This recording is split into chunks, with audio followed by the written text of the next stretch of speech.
तुम्हाला काय लाजा बिजा आहेत का नाही?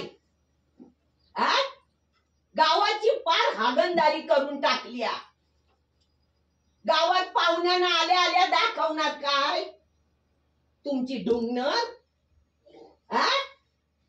ते एसटी वाले मला बोलत होते, तुमच्या गावाच्या नावाचा बोर्ड काढून टाका. एसटी इथं घुसली की वाचावरनं कळत तुमचा गाव आला. हे काय माझ्या एकटीचं काम आहे? या योजना कशाला राबवायच्या? तुम्हाला काय अकला बिकला नाही काय? समोरचा माणूस उभा राहिला. तसं असेल तर मग पहिलं ग्रामपंचायत सदस्याला सांगा हागायला बाहेर जाऊ नका म्हणून. माझ्या पाच खातोय म्या म्हणून माझ्या पाच्या रानात हाकतोय. तुझ्यासारखं बायकांच्या हागणदारीत कुठे तोंड घालत नाही. अहो दिवसभर बायकांच्या हागणदारीत लोळण घेत असता या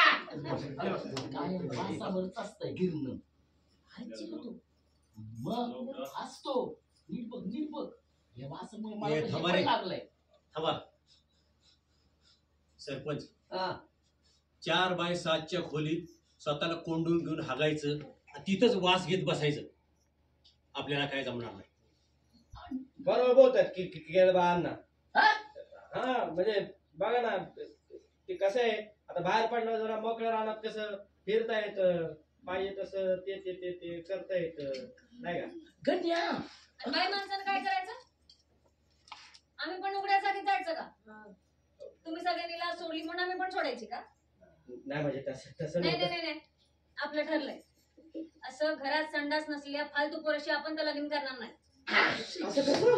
नाही नाही, संडास बांधलाच पाहिजे, प्रत्येक घरात बांधला पाहिजे. मी तर म्हणतो प्रत्येक खोलीत बांधला संडास, नाही का रे? बांधला पाहिजे.